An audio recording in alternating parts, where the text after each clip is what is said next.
초원지대에서 나온 남성 미이라.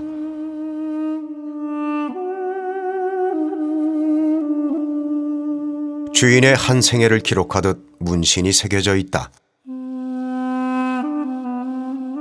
지금과 다르지 않다.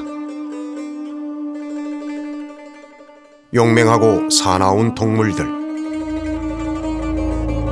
Татуировка, по сути, это отображение внутреннего мира человека, как он себя чувствует, как ощущает, с чем связывает свою жизнь, свою профессию, семью, либо осуществляет какое-то свое «я» через животных, птиц, показывает свой характер.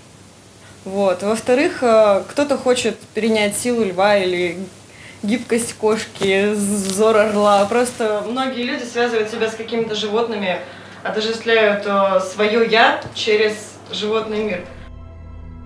기록이 없는 초원에서 문신은 기록이다. 내가 속한 부족, 나의 계급. 문신은 사람의 생애를 그림으로 표현한 이력서다. 계급이 높을수록 문신이 많았다.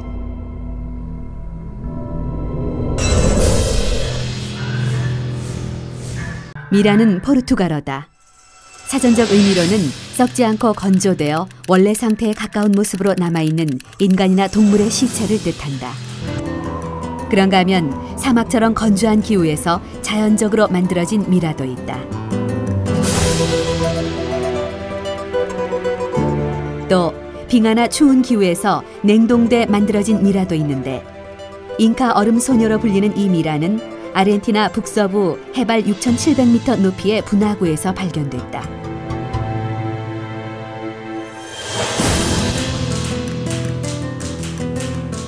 그리고 아주 특별한 습지에서 외부 공기와 차단돼 만들어진 미라도 있다.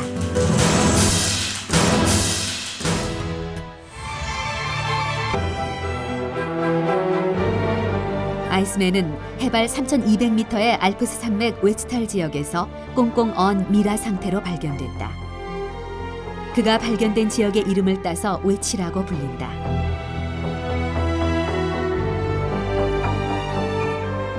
사람들은 웨치가 살았던 시대가 제일 궁금했다. 뼈와 피부를 이용해 방사성 탄소 연대 측정을 실시한 결과 그는 생각보다 나이가 훨씬 많았다. They found out that his age was 5,350 years old. So he lived 3,300 years before Christ. It's important to say that because nobody believed that the Alps were populated in this area in 5,000 years period ago. And if we consider that Ötzi is his name, his nickname, lived contemporaneously like the Egyptians pharaoh of the first dynasty. So he's much more older, for example, than Tutankhamun. It is a very important discovery, and around of this discovery came out a very big interest about the culture of the old inhabitants of the Alps. 지난 2001년 11월 15일 이장 작업을 하던 경기도 양주 해평윤씨 묘역에서 소년 미라가 발견됐다. 광목에 쌓은 큰 그 보따리 하나가 있었고 보자기를 풀고 그걸 이제 수습을 하려고 보니까 이것이 다 얼어 있었어요. 그래서 그냥 그걸 억지로 하다 보면 이게 다 찢어지고 하니까 그래서 하나하나를 우리 간 팀들하고 같이 손에 체온으로 이걸 녹여가면서 소년 미라는 어머니 것으로 보이는 장옷을 요처럼 깔고 아버지의 옷을 이불 삼아 덮고 있었다. 무덤에서 수습된 옷은 아동복과 성인 의복 등 총 12점이었고 이 옷을 입고 있던 소년 미라는 그 보존 상태가 상당히 양호했다. 우리나라는 택지 개발 등으로 묘지를 이장하는 과정에서 미라가 집단으로 발견되는 경우가 많다. 현재까지 발견된 미라는 거의 조선시대 미라다. 조선시대 무덤이라고 해서 다 발견되는 건 아니고 이렇게 지금 보시는 것처럼 이렇게 관을 묻어놓고 관 주위에 이렇게 회를 쳐서 보존성이나 밀폐성이 높은 그런 무덤에서 미라가 많이 발견이 됩니다. 흔히 회광묘라고도 부르는 회경묘에서 미라가 발견된다는 얘기다.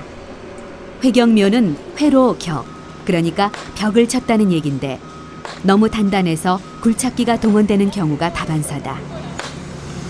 이렇게 회각 구조는 이렇게 회각 돌리고 가로 횡대가 있고 위에 뚜껑이 있는데 이것이 얼마나 단단하냐면 사람이 일일이 손으로 쪼아서 사실은 드러내야 되는데 그것이 불가능하기 때문에 중장비를 이용해서 드러낼 수밖에 없습니다. 보시면 이게 굉장히 단단하기 때문에 밀폐성이 있고 그렇기 때문에 그 안에서 미라가 나올 수 있는 그런 환경이 조성이 되는 겁니다. 회경묘의 개념은 주자가례에서 시작됐다. 주자가례는 고려 말 주자학과 함께 받아들인 생활 의례로 관혼상제 절차와 내용을 담고 있다. 주자가례에서는 그 나에게 몸을 준 부모의 몸을 화장하는 불교를 비판해서 그대로 매장하게 했고요. 또 석실 같은 것은 너무 그 품도 많이 들어가고 돈이 많이 들어가기 때문에 간단하게, 그러면서도 그 부모의 시체가 나무 뿌리나 벌레나 짐승들한테 훼손당하지 않도록 하기 위해서 회격을 써서 회로다가 보존을 했습니다. 실제로 주자가례에 나와 있는 내용은 우리 무덤 형식으로 그대로 재현된 경우가 많다. 관 위에 그려지는 문양이나 부장품도 주자가례 양식을 그대로 따른 경우가 많다. 회경묘의 구조는 좀 복잡하다. 일단 땅을 파고 바닥에 회를 깐다. 그 위에 외곽을 놓고 외곽과 땅 사이에 회를 친다. 그리고 시신이 안치된 내관을 그 안쪽에 놓고 모래와 자갈을 회로 반죽한 것으로 마무리한 다음 그 위에 봉토를 씌운다. 회가 굳어지면서 무덤 안쪽은 진공 상태가 되고 시신은 부패를 멈춰 미라가 되는 것이다.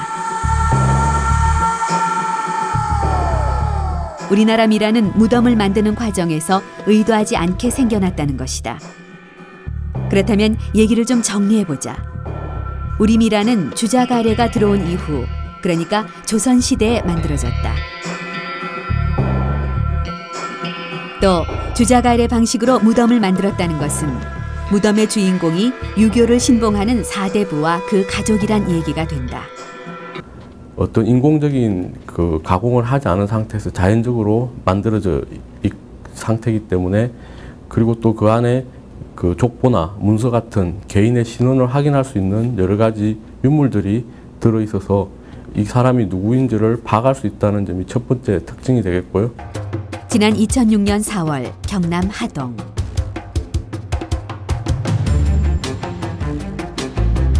성주이시 문중묘의 이장 과정에서 미라가 한 구 발견됐다.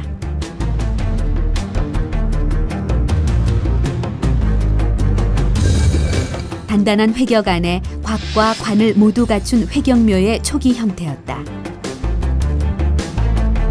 죽은 사람의 이름표 격인 명정, 그리고 나무와 흙으로 만든 작은 인형 등이 함께 출토됐다.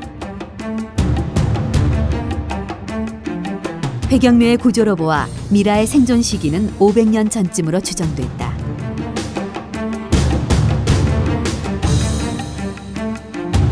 그리고 복식으로 판단할 때 정구품 관리의 부인 정도로 짐작됐다.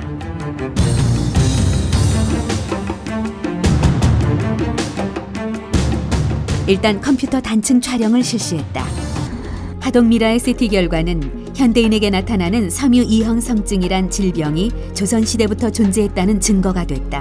그리고 하동 미라에서 채취한 대변과 장 내용물에선 기생충이 관찰됐다. 참골 큰입 흡충과 이형 흡충류, 그리고 간 흡충의 충란이었다.